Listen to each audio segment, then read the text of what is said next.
Hello chartered accountants. நம்ம இந்த வீடியோவில் என்ன பார்க்க போகிறோன்னா ஜாயிண்ட் ப்ராடக்ட் அண்ட் பை ப்ராடக்டோட ப்ராக்டிக்கல் ப்ராப்ளம்ஸ்.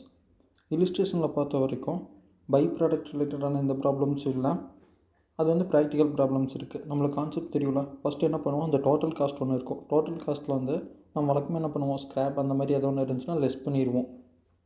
காஸ்ட்டு சீட்டிலே பார்த்தோம்ல, scrap value, wastage, by product, joint product அந்த மாதிரி இருக்குல்ல, அதை வந்து லெஸ் பண்ணுவோம். ஆனால் இங்கே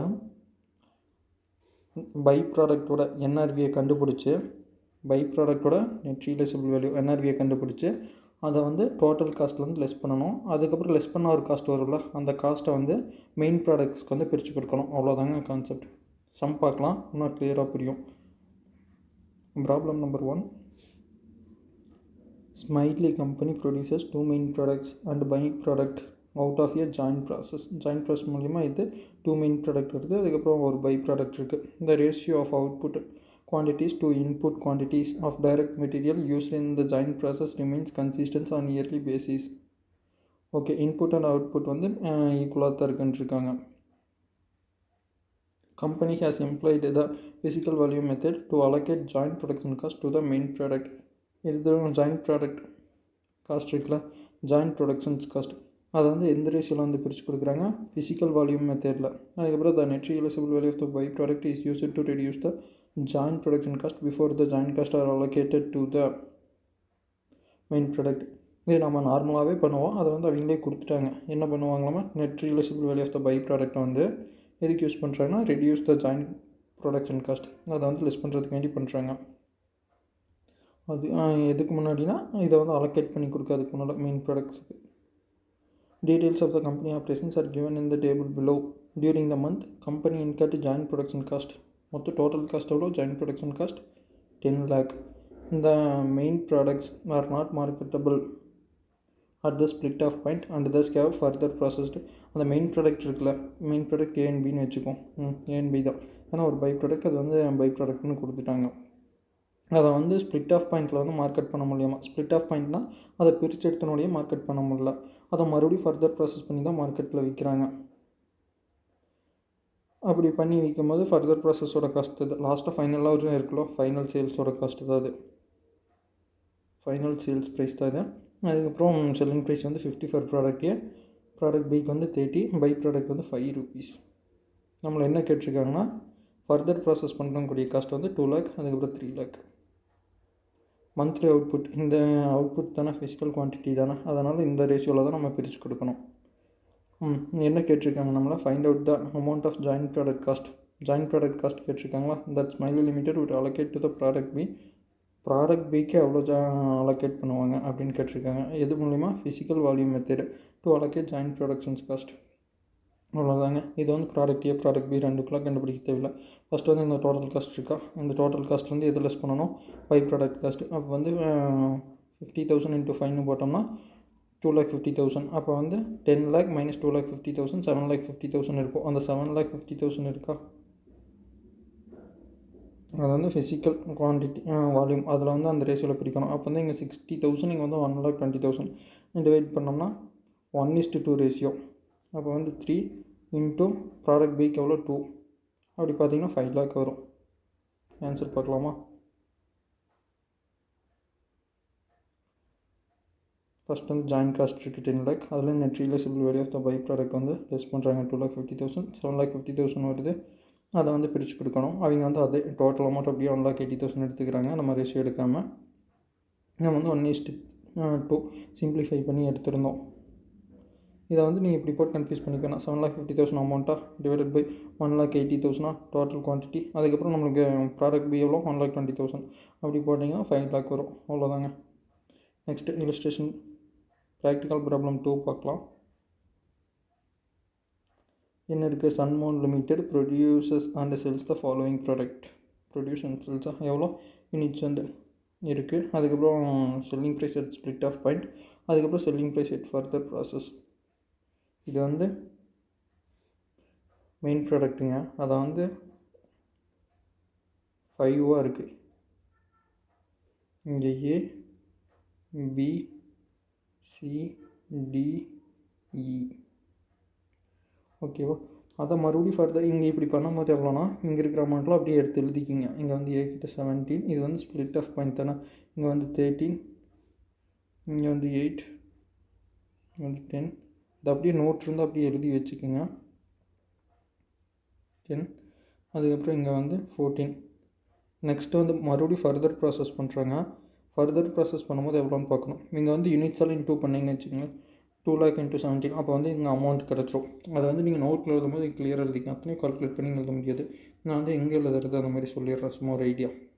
இங்கே வந்து எழுதிக்கிங்க, இந்த அமௌண்ட் அப்படியே எழுதிக்கிங்க எக்ஸாம் எழுதும் போதும், அதுக்கப்புறம் நீங்கள் ஒர்க் அவுட் பண்ணும் போதும். அதுக்கப்புறம் நெக்ஸ்ட் என்ன பண்ண போகிறீங்கன்னா, இங்கே வந்து இந்த ஃபர்தர் ப்ராசஸ் காஸ்ட் இருக்குல்ல, எவ்வளோ ரா மெட்டீரியல் காஸ்ட், அதை வந்து 35,90,000 அது மேலே எழுதிருங்க. 35,90,000.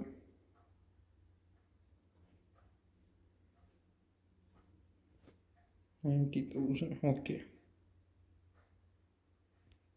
நெக்ஸ்ட் வந்து and other manufacturing expenses cost இருக்கா, அதையும் இது கொடுத்து ஆட் பண்ணிக்கணும். அந்த அப்படியே அமௌண்ட் போட்டு 5,47,000 இது ரெண்டையும் ஆட் பண்ண அமௌண்ட் வந்து இங்கே போட்டுக்குங்க. நெக்ஸ்ட் என்ன ஒரே ஒரு சமக்கு மட்டும் இப்படி சொல்கிறேன். அப்புறம் நெக்ஸ்ட் இருக்கிறதெல்லாம் நீங்கள் அப்படி போட்டுங்க, நான் எக்ஸ்பிளைன் மட்டும் பண்ணிடுறேன். அதுக்கப்புறம் என்ன பண்ணுறாங்க, இந்த manufacturing process which are observed on the product on the basis of the net realisable value. Okay, இதை வந்து நெட் ரியலைசபிள் வேல்யூவில் வந்து ஃபைண்ட் பண்ணணும். அப்போ வந்து அது அப்படியே இருக்கட்டும். நீங்கள் வந்து மற்ற அமௌண்ட்லாம் கண்டுபிடிக்கணும். மற்ற அமௌண்ட் மீன்ஸ் இங்கே ஃபைனலாக எவ்வளோ விற்கிதுன்னு, இங்கே வந்து எவ்வளோ ப்ராசஸ் காஸ்ட்டுன்னு கொடுத்துருக்காங்க. 12,52,000. இங்கே வந்து 12,50,000 ஃபர்தர் ப்ராசஸ் காஸ்ட்டு. அதுக்கப்புறம் என்ன லாஸ் ஆகுது இல்லையான்னு பார்க்கணும். லாஸ் ஆகலைன்னா அப்படியே நெக்ஸ்ட் இதை போட்டுக்கலாம். இங்கே வந்து எவ்வளோனா ரேட் வந்து 25,75 கொடுத்துருக்காங்களா. 25, 17, 12. இது வந்து ஃபர்தர் ப்ராசஸ் பண்ணல போல். அதுக்கப்புறம் நெக்ஸ்ட் வந்து எவ்வளோனா 20. இந்த மாதிரி எழுதிக்குங்க எக்ஸாம் எழுதும் போது. இது கூட இன்டூ பண்ணிக்கோங்க. அந்த டோட்டல் அவுட்புட் எவ்வளோ வருதோ, இதுக்கு எவ்வளோ இருக்கோ, அதனால் வேஸ்டேஜ்க்கு இது போக ரிமைனிங் இருந்தது எதுவுமே இல்லைன்னா மேலே கொடுத்துருக்குற அந்த 2 lakhs இந்த மாதிரி பண்ணி ஒரு ஃபார்மேட்டாக பண்ணிக்கோங்க. அதுக்கப்புறம் நீங்கள் ஸ்ப்ளிட் ஆஃப் பாயிண்ட்னா இதுங்க. ஸ்ப்ளிட் ஆஃப் பாயிண்ட்னா இங்கே இருக்கிற அமௌண்ட்டு இது வந்து நீங்கள் கண்டுபிடிப்பீங்க. அதுக்கப்புறம் ஃபர்தர் ப்ராசஸிங் காஸ்ட்னால் இது. அதுக்கப்புறம் சேல்ஸ் அட் ஃபைனல் ஸ்டேஜ்னால் இது. NRV கண்டுபிடிக்கிறதுக்கு சேல்ஸ் அட் ஃபைனல் ஸ்டேஜ் தான் எடுத்துக்கிங்க. அந்த மாதிரி எதுவுமே இல்லைன்னா உங்களோட ஃபைனல் ஸ்டேஜ் இதுவாக தான் இருக்கும். இது எதுவுமே இல்லை, ஃபர்தர் ப்ராசஸ் எதுவுமே இல்லை. ஸோ இதை அப்படியே ஃபார்மேட்டாக போட்டுங்க. கிளியராக உங்களுக்கு புரிஞ்ச மாதிரி போட்டு வச்சுக்கோங்க. நெக்ஸ்ட் என்ன சொல்லியிருக்காங்க, இது பார்த்தாச்சு. நெட் ரியலைசபிள் வேல்யூ வந்து எது கொடுத்துருக்காங்க, A, B, C and E. ஏன்னா D வந்து ஃபர்தர் ப்ராசஸ் பண்ணல போல், அங்கே அமௌண்ட்டும் கொடுக்கல. அதுக்கப்புறம் ஃபிக்ஸ்டு காஸ்ட் வந்து 4,73,000 இருக்கும். ஃபிக்ஸ்டு காஸ்ட் வந்து லாஸ்ட்டாக மைனஸ் பண்ணிக்கலாம்.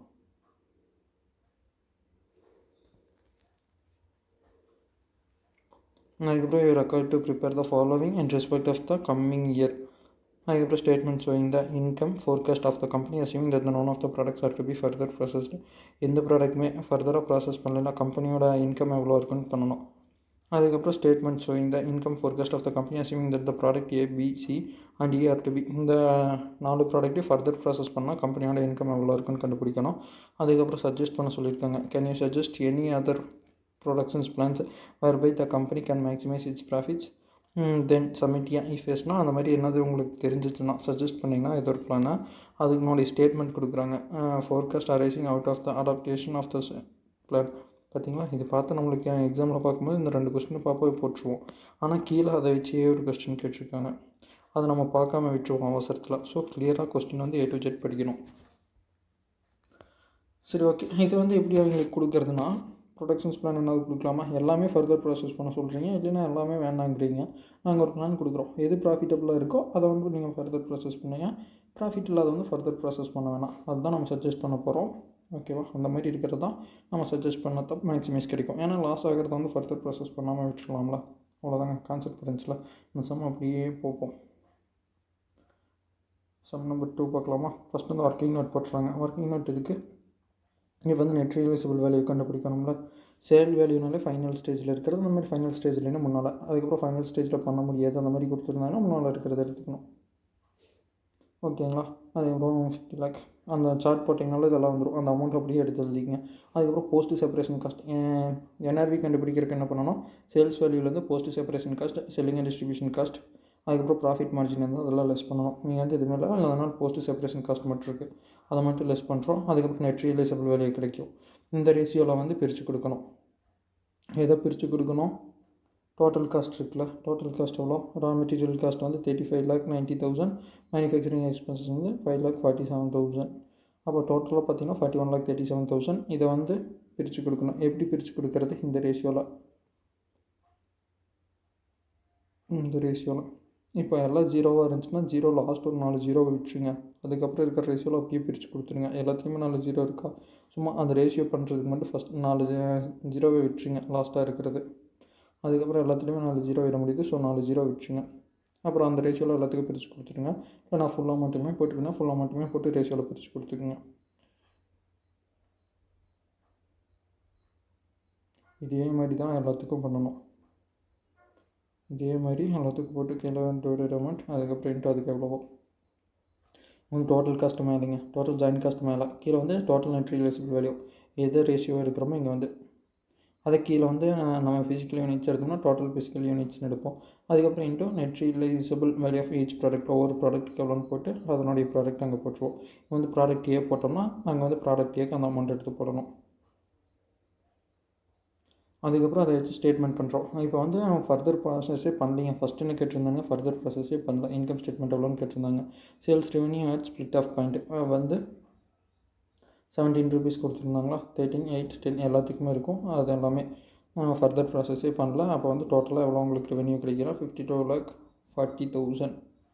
அதுக்கப்புறம் மேலே கண்டுபிடிச்சோம்ல ஒர்க்கிங் நோட்டில் அந்த இதை ஜாயின் காஸ்ட் வந்து பிரித்து கொடுத்தோம். அதை எடுத்து அப்படியே இங்கே போடுறோம். 2 லெஸ் பண்ணோம்னா sale value at split off point கிடைக்கும். இன்கம் நெட் இன்கம்மாக இருக்கும்.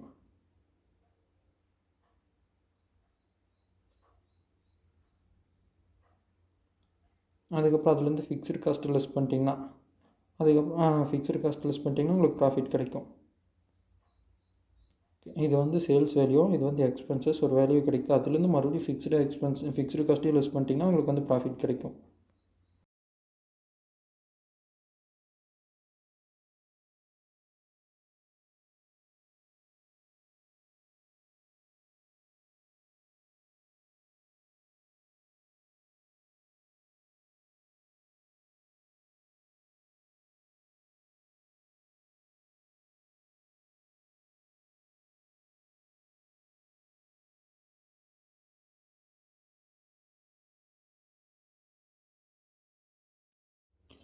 அதே ஃபர்தர் ப்ராசஸ் பண்ணோம்னா நெக்ஸ்ட்டு ஸ்டேட்மெண்ட் ஷோயிங் தான். Statement showing income forecast of the company assuming that the product A, B, C and E are further processed. Further process பண்ணால் எவ்வளோ income வருதுங்கிறத வந்து forecast பண்ணுறோம். இப்போ வந்து சேல்ஸ் ரெவன்யூ வந்து கடைசியாக இருக்கும்ல, ஸோ ஃபைனல் ஸ்டேஜில் இருக்கும்ல, அதனுடைய சேல்ஸ் ரெவன்யூ எடுத்துக்கணும். இது வந்து என்ஆர்வி கால்குலேட் பண்ணுறதுக்கு போட்டிருப்பீங்க, அதை எடுத்து அப்படியே போட்டுக்கிட்டீங்க. என்ஆர்வி இங்கேயும் ஃபஸ்ட்டு வந்து ஒர்க்கிங் நோட்டில் கால்குலேட் பண்ணோம்ல, இந்த அமௌண்ட் அப்படியே எடுத்து போட்டுக்கிறோம் சேல்ஸ் வேல்யூ. ஓகேவா, எவ்வளோ டைம் கால்குலேட் பண்ணிகிட்டே இருக்கிறது, ஸோ சேல்ஸ் வேல்யூவில் இருக்கிறது அப்படியே எடுத்து போட்டுக்கிறோம்.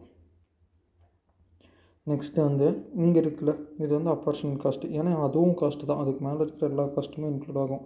ஸோ அப்பர்ஷன் காஸ்ட்டு இருக்கும், அந்த காஸ்ட் அப்படி எடுத்து இங்கே போட்டுக்கிறோம். அது போக என்னது காஸ்ட் இருக்கா, ஆமாம் இருக்குது.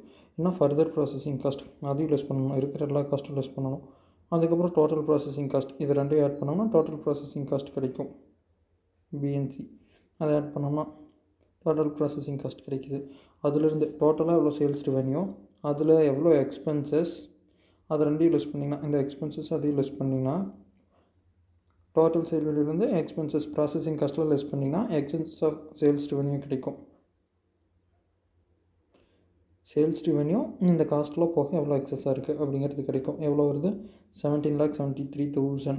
அதுலேருந்து ஃபிக்ஸ்டு காஸ்ட் லெஸ் பண்ணுறீங்க. அப்படி ஃபிக்ஸ்டு காஸ்ட் லெஸ் பண்ணிங்கன்னா உங்களுக்கு ப்ராஃபிட் எவ்வளோ வருது, 13 lakh. அதே ஃபர்தர் ப்ராசஸ் பண்ணாதப்போ நம்மளுக்கு எவ்வளோ ப்ராஃபிட் வந்துச்சு, 6,30,000.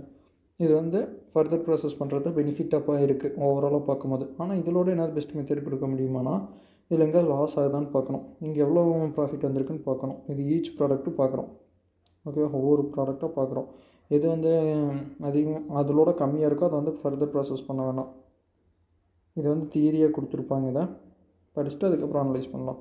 அதுக்கப்புறம் suggested production plan for maximizing profits, அதை வந்து ப்ராஃபிட் மேக்ஸிமைஸ் பண்ணுறதுக்கு இவங்க பிளான் வந்து சஜஸ்ட் பண்ணுறாங்க. என்னென்னா நாம தான் பண்ணணும். என்னென்னா on comparing the figures of nexus of the revenue over the cost of manufacturing இந்த above statements One observes that the concern is earning more after further processing of AC and E products.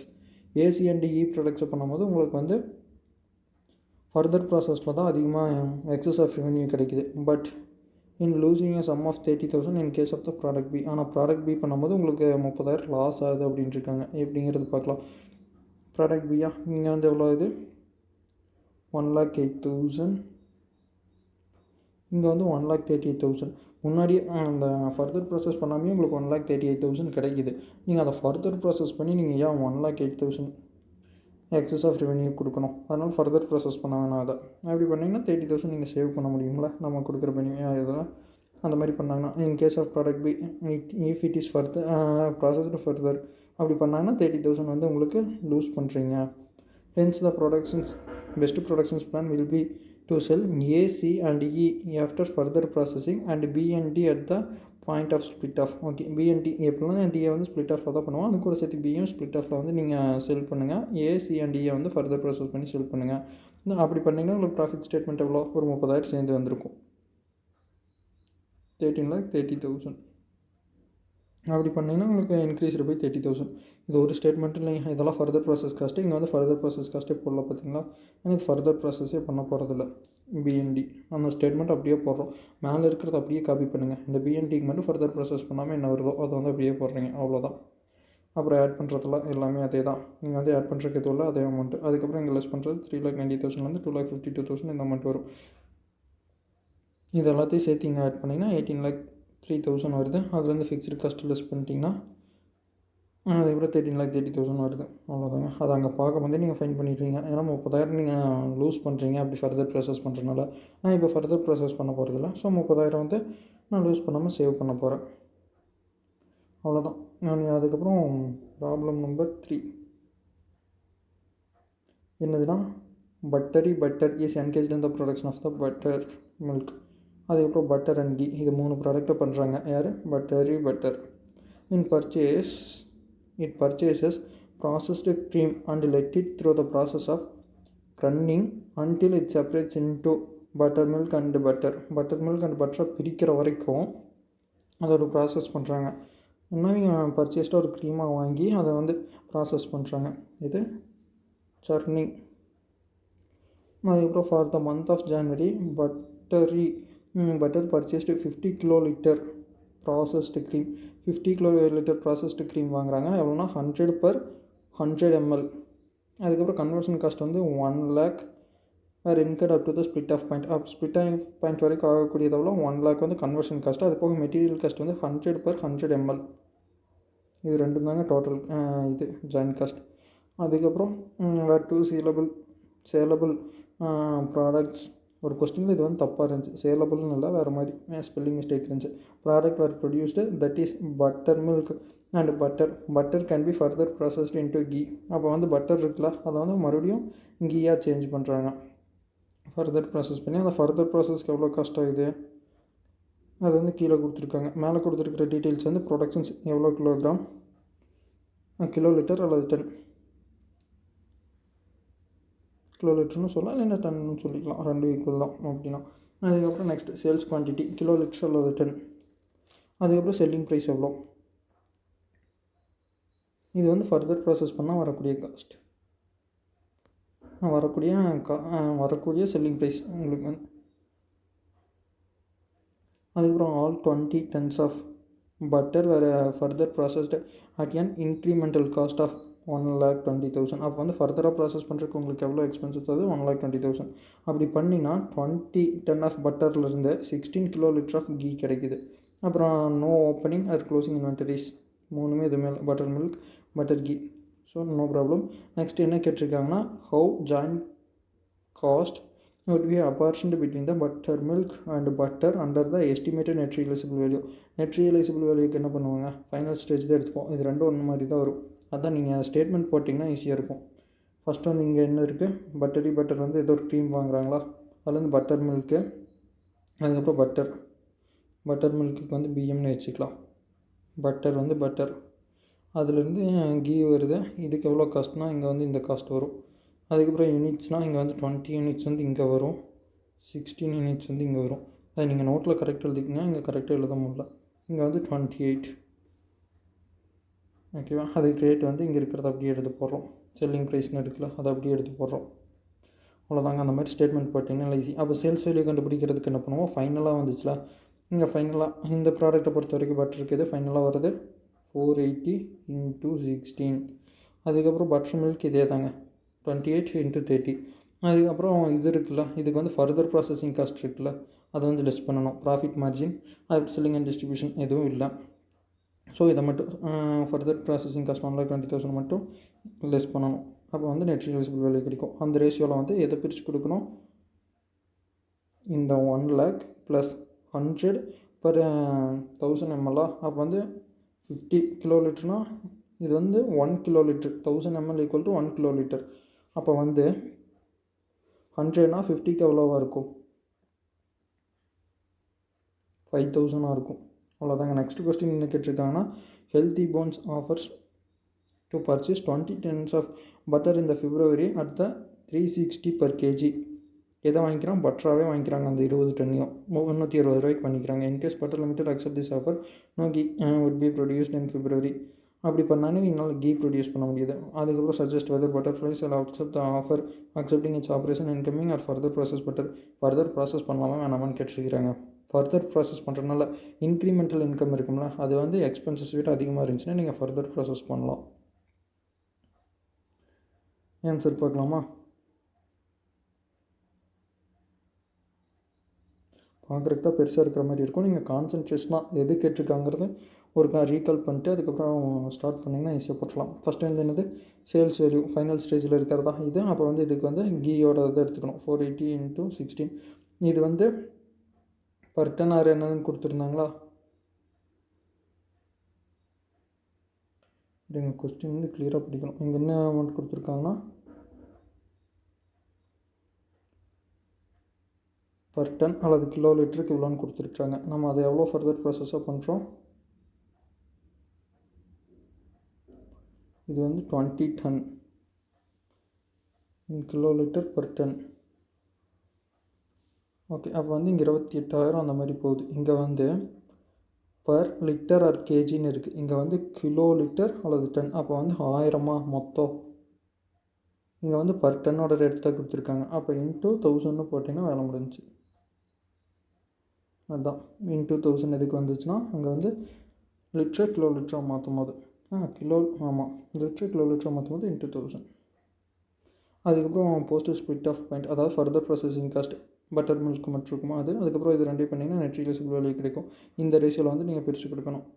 840 = 756 இல்லை 84 = 756 அந்த ரேஷியோவில் வந்து நீங்கள் பிரித்து கொடுக்கணும்.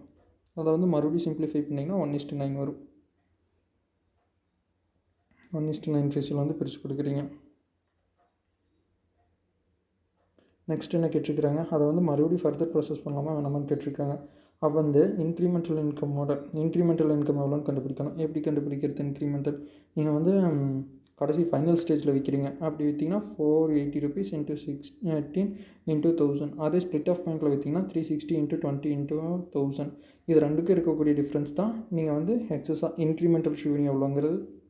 இது ரெண்டுக்கும் இருக்கக்கூடிய டிஃப்ரென்ஸ் எதுக்கு இருக்கிறது, ஃபைனல் ஸ்டேஜில் வைக்கிறதுக்கும் அதுக்கப்புறம் ஸ்ப்ளிட் ஆஃப் பாயிண்ட் ஸ்டேஜில் வைக்கிறதுக்கும் இருக்கக்கூடிய டிஃப்ரென்ஸ் தான் இன்க்ரிமெண்டல் ரெவென்யூ. அதுலேருந்து ஃபர்தர் ப்ராசஸிங் காஸ்ட் இருக்குல்ல, வேறு என்ன கஷ்டம் இருந்தாலும் சரி, ஸ்ப்ளிட் ஆஃப் பாயிண்ட்டுக்கு மேலே நடக்கக்கூடிய எல்லா காஸ்ட்டையும் லெஸ் பண்ணணும். அப்படி லெஸ் பண்ணிங்கன்னா உங்களுக்கு பாசிட்டிவில் வந்துச்சுன்னா வச்சுக்கோங்களேன், you can proceed to further process. இல்லைன்னா நீங்கள் ஃபர்தர் ப்ராசஸ் பண்ணக்கூடாது. அப்படி பண்ணிங்கன்னா லாஸ் தான் ஆகும். ரெண்டும் ஈக்குவலாக இருக்குது. இங்கே 0 வருதுன்னா தட் தை ரிவர்வீஸ் ஃபர்தர் ப்ராசஸ் பண்ணுறதுனால பண்ணலனாலும் விட்டுலாம். இங்கே வந்து பாசிட்டிவில் வந்திருக்கு 3,60,000. நீங்கள் ஃபர்தர் ப்ராசஸ் பண்ணுறதுனால 3,60,000 உங்களுக்கு ப்ராஃபிட் கிடைக்கும். அதே ஃபர்தர் ப்ராசஸ் பண்ணாமல் அப்படி சேல் பண்ணிட்டீங்கன்னா உங்களுக்கு வந்து 3,60,000 வந்து ரெடியூஸ் ஆகும். Operating income of will be reduced by 3,60,000 if it sells 20 tons to butter to healthy போன்ஸுக்கு வந்து பட்டரை வந்து விற்றுட்டாங்கன்னா, இன்ஸ்டெட் ஆஃப் ஃபர்தர் ப்ராசஸிங் கீயாக ஃபர்தர் ப்ராசஸ் பண்ணாமல் விட்டிங்கன்னா நீங்கள் வந்து 3,60,000 லாஸ் ஆகிறதுக்கானது இருக்குது.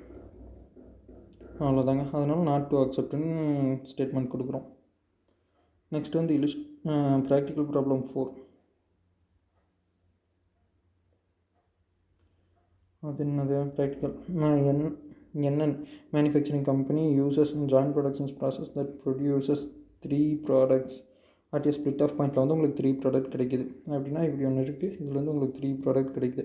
Joint product cost meeting September இது வந்து 8,40,000. இது ஒவ்வொன்றுக்கும் ஸ்டேட்மெண்ட் போட்டுக்குங்க. அதுக்கப்புறம் இப்போ நோட் இருந்துச்சுன்னா நீங்கள் ஒரு நோட் எடுத்து ஒர்க் அவுட் பண்ணி பாருங்கள். அப்படி போட்டிங்கன்னா உங்களுக்கு ஈஸியாக இருக்கும். அதுக்கப்புறம் யூனிட்ஸ் ப்ரொடியூசர் எவ்வளோன்னு கொடுத்துருக்காங்க, யூனிட் சோல்டு கொடுத்துருக்காங்க. இங்கே வந்து நம்ம யூனிட்ஸ் ப்ரொடியூசர் எடுத்துக்கோமா சோல்டு எடுத்துக்கோமா, யூனிட்ஸ் ப்ரொடியூசர். அதுக்கப்புறம் சேல்ஸ் ப்ரைஸ் கொடுத்துருக்குறாங்க. ஸ்பிளிட் ஆஃப் பாயிண்ட் லெவலில் ஃபர்தர் ப்ராசஸ் பண்ணால் எவ்வளோ ஆகும். இது வந்து ஃபர்தர் ப்ராசஸ் வந்து ப்ராடக்ட் ஏபிசி மூணுக்குமே இருக்குது. ஆனால் ஸ்பிளிட் ஆஃப் பாயிண்ட் காஸ்ட் வந்து ப்ராடக்ட் ஏக்கு மட்டும்தான் இருக்குது. சரி பார்ப்போம். காஸ்ட்டு டூ அந்த மாதிரி ஃபர்தர் ப்ராசஸ் பண்ணும்போது cost to process after split ஆஃப்னா ஃபர்தர் ப்ராசஸிங் காஸ்ட். இது வந்து 1,50,000 தான் எல்லாத்துக்கும். அதுக்கப்புறம் இந்த product C is treated as the by product. வந்து ப்ராடக்ட் சிங்கிறது வந்து பை ப்ராடக்ட். அப்போ அதனுடைய NRVயை வந்து லெஸ் பண்ணணும். எப்படி NRVயை லெஸ் பண்ணுறது? Further processing cost into units produced அதை வந்து லெஸ் பண்ணணும். அதுக்கப்புறம் அதுலேருந்து இதை லெஸ் பண்ணணும்.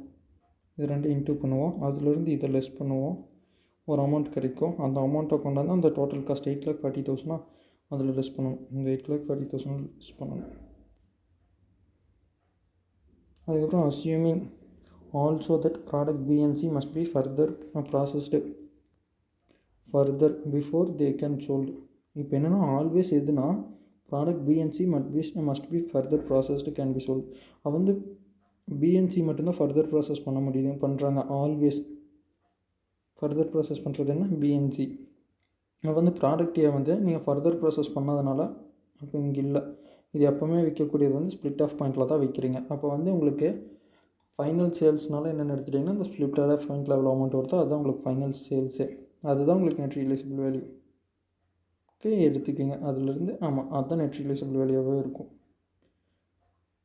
அதுக்கப்புறம் find out the total cost of the product here in September if joint cost allocation is based on the net realisable value. இப்போ வந்து total cost of product A கேட்டிருக்கிறாங்க.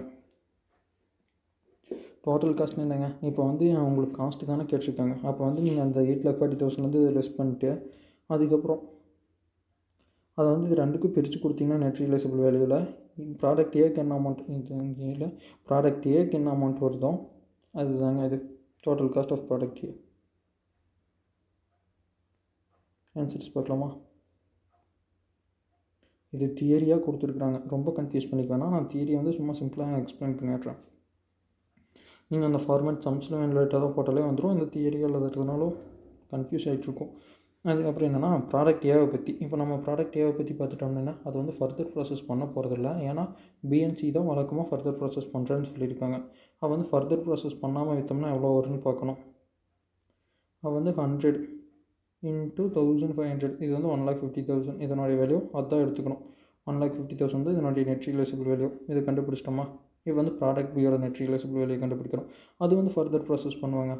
அப்படி ஃபர்தர் ப்ராசஸ் பண்ணால் 175 விற்கிது. எவ்வளோ யூனிட் சோல்டு? 3,000. எவ்வளோ unit sold இல்லை எவ்வளோ யூனிட்ஸ் ப்ரொடியூஸ்டு 3,000. இருங்க அது கரெக்டாக பார்த்துட்டு வந்துடலாம்.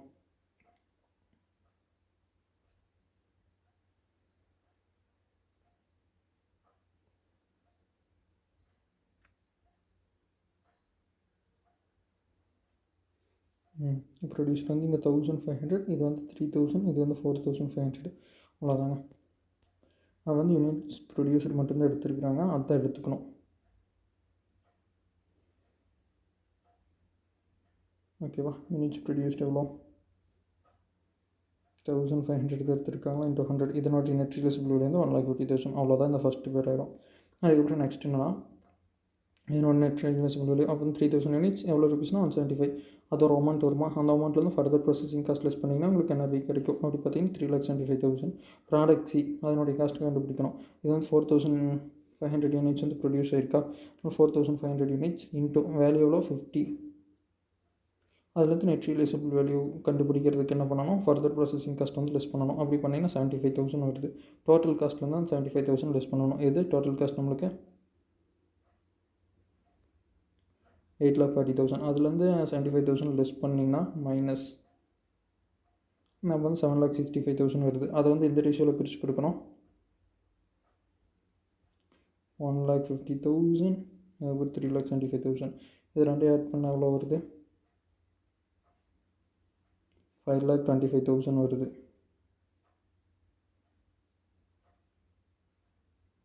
ரெண்டு ஆட் பண்ணால் 5,25,000 வருது. அதான் மூலிமா தான் நம்ம எதை பிரித்து கொடுக்கணும்?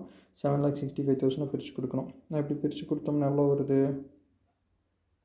ப்ராடக்ட் ஏவோட ஜாயின் காஸ்ட் வந்து 2,18,568. இது எப்படிங்க பிரித்து கொடுக்குறது? ஈஸி தான். 7,65,000 டிவைடட் பை 5,25,000 இன்டூ 1,50,000 அந்த அமௌண்ட்டு போட்டிங்கன்னா இது வந்து ஏ கிடைக்கும். அதே இன்டூ 3,75,000 போட்டிங்கன்னா ப்ராடக்ட் பியோடது கிடைக்கும். நீங்கள் சும்மா ஸ்டேட்மெண்ட்டாகவே போட்டால் வரும். அவங்க வந்து தியரியாக கொடுத்துருக்கானுங்க ஒவ்வொன்றும்.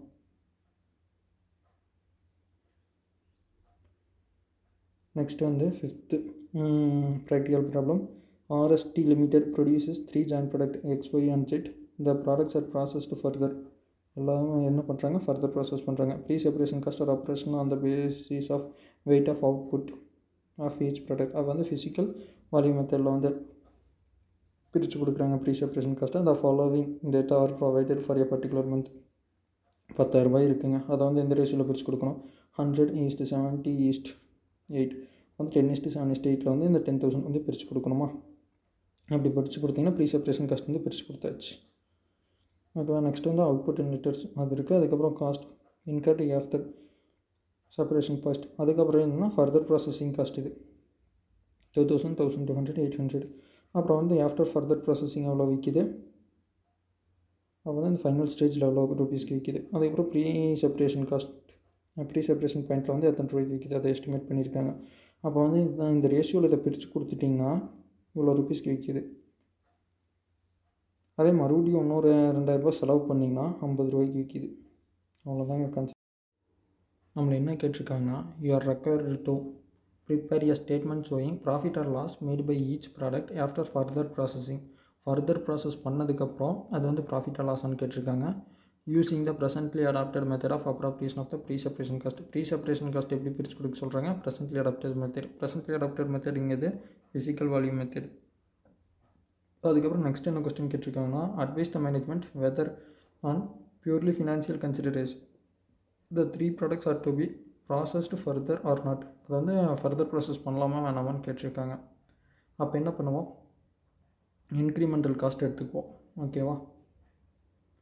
இன்க்ரிமெண்டல் காஸ்ட் அதை வந்து லெஸ் பண்ணணும். இன்க்ரிமெண்டல் இன்கமோட இன்க்ரிமெண்டல் இன்கம் வந்து இன்க்ரிமெண்டல் காஸ்ட்.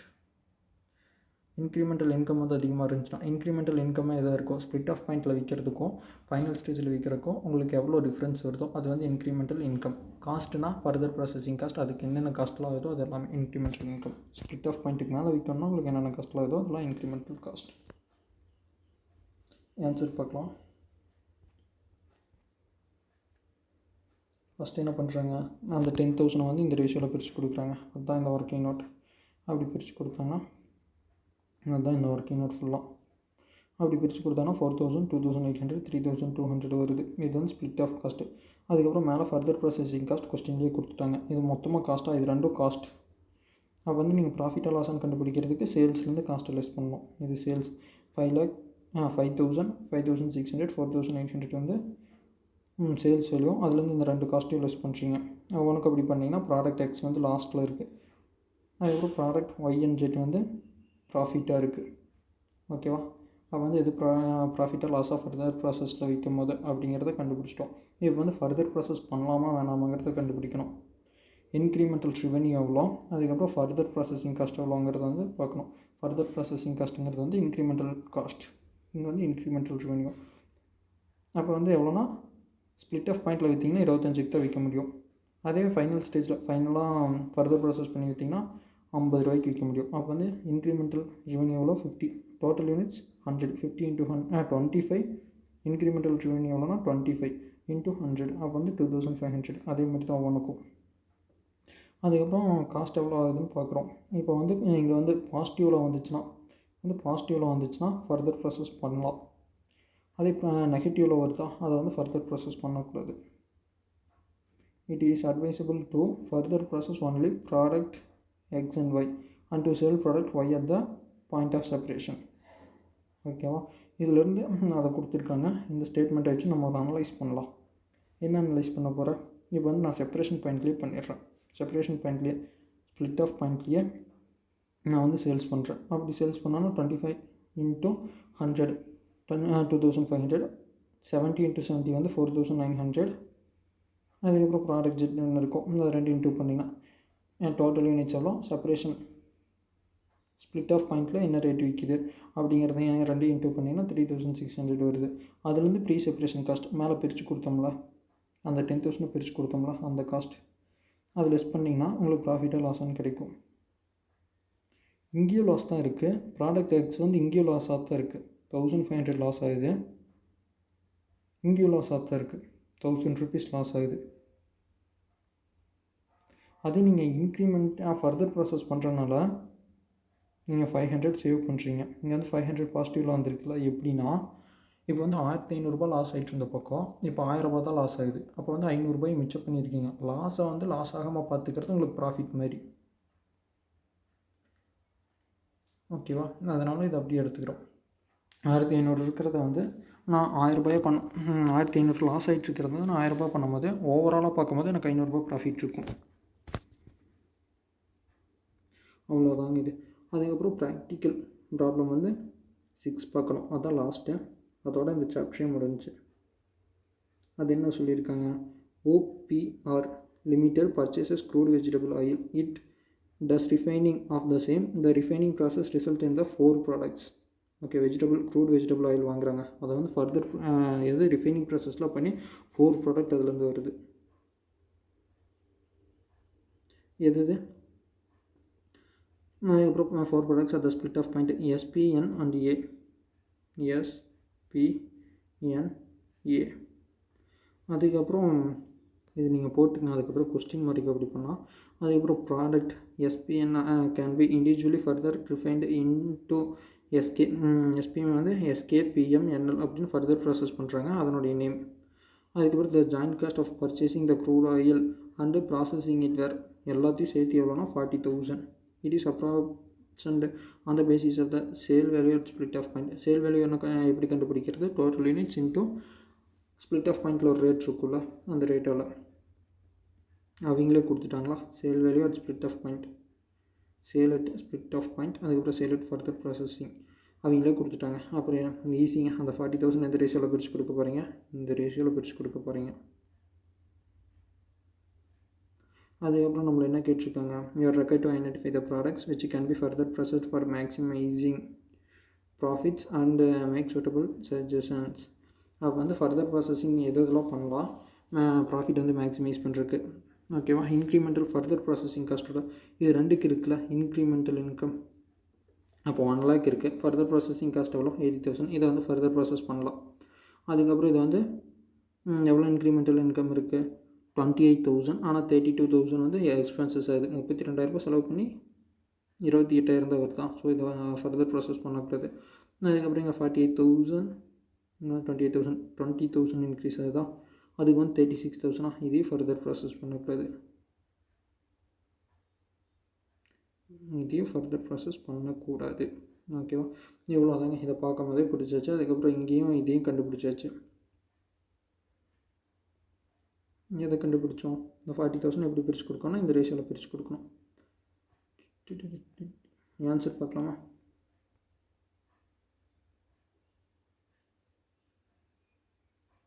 ஓகே, ஃபஸ்ட்டு வந்து என்னது?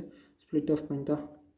Sales at split off point கொஸ்டினில் கொடுத்தா அப்படி எழுதி போட்டுக்கிறாங்க. அதுக்கப்புறம் அப்ராப்ரியேஷன் ஆஃப் ஜாயின்ட் காஸ்ட் இந்த ரேஷியோ தாங்க. இந்த எல்லாத்தையும் ஆட் பண்ணுறோம். அப்படி எல்லாத்தையும் ஆட் பண்ணோம்னா 20,000 + 12,000 + 28,000 + 20,000 80,000 வருது.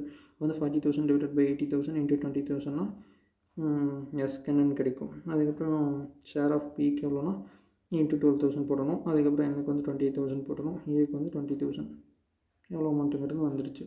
அதை எடுத்து அப்படியே இங்கே போடுறோம். இது கண்டுபிடிச்சிச்சா ஃபஸ்ட்டு? இது வந்து அப்ராப்ரியேஷன் ஜாயின் காஸ்ட்டு பண்ணியாச்சு. அதுக்கப்புறம் profit as per split off point. அப்போ வந்து எவ்வளோ ப்ராஃபிட் இருக்குங்கிறது கண்டுபிடிச்சிட்டோம். அதே சேல்ஸ் ஆஃப்டர் ஃபர்தர் ப்ராசஸ் பண்ணதுக்கப்புறம் சேல்ஸ் எவ்வளோங்கிறதையும் இங்கே போட்டிருக்காங்க. கொஸ்டினில் இருக்கிறத எடுத்து ஃபர்தர் ப்ராசஸிங் காஸ்ட் வந்து இது. அதுக்கப்புறம் அப்பர்சன்ட் ஜாயிண்ட் காஸ்ட்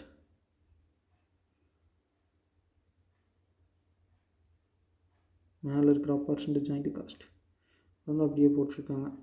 அப்படி பண்ணாங்கன்னா ப்ராஃபிட் ஃபர்தர் ப்ராசஸிங் எவ்வளோ ப்ராஃபிட் வருது? 30,000, இது வந்து 2,000, இது வந்து 2,000 லாஸ்.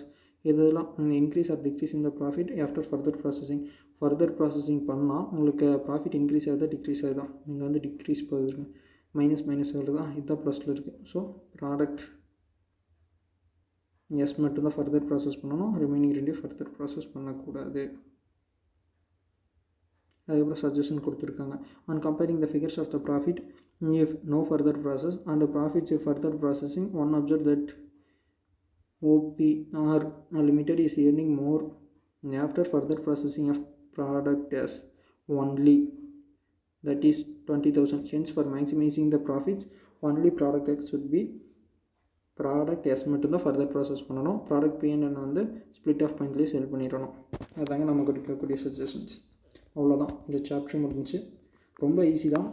ஓவர் ஹெட்ஸ் மாதிரி இதுக்கும் கால்குலேஷன் கரெக்டாக போடணும், கான்சன்ட்ரேஷனோட போடணும், ப்ராக்டிஸ் வேணும். அதுக்கப்புறம் சொன்ன மாதிரி மேலே அந்த ஃபார்மேட்டில் போட்டுக்குங்க. ஃபஸ்ட்டு ஒரு ப்ராடக்ட்டுங்க, அதுக்கப்புறம் எதெல்லாம் ஸ்ப்ளிட் ஆஃப் ஆகுது, அதுக்கப்புறம் எவ்வளோ ரேட்டு, அதுக்கப்புறம் எவ்வளோ ப்ரொடியூஸ் பண்ணியிருக்கீங்க, எவ்வளோ சேல்ஸ் பண்ணியிருக்கீங்க, எல்லா இன்ஃபர்மேஷனும் அந்த சார்ட்டில் எழுதிக்கிங்க. அதுக்கப்புறம் போட்டிங்கன்னா ஈஸியாக இருக்கும். டைம் இருந்தால் 10 மார்க் அந்த மாதிரி கேட்கும்போது அந்த மாதிரி போடுங்க. இல்லைனா ப்ராக்டிஸ் பண்ண வந்துடும். ஸ்ப்ளிட் ஆஃப் பாயிண்ட்டாக கொஸ்டின்லேருந்து எடுத்து அப்படியே போட்டுருங்க. ஓகேவா? நெக்ஸ்ட் வீடியோவில் வந்து வேறு சாப்டர் பார்க்கலாம். இந்த வீடியோ உங்களுக்கு யூஸ்ஃபுல்லாக இருந்தால் உங்கள் ஃப்ரெண்ட்ஸ் எல்லாத்துக்கும் ஷேர் பண்ணுங்கள். இந்த மாதிரி நிறைய வீடியோஸ் பார்க்குறக்கு சப்ஸ்கிரைப் பண்ணிடுங்க. தேங்க்யூ.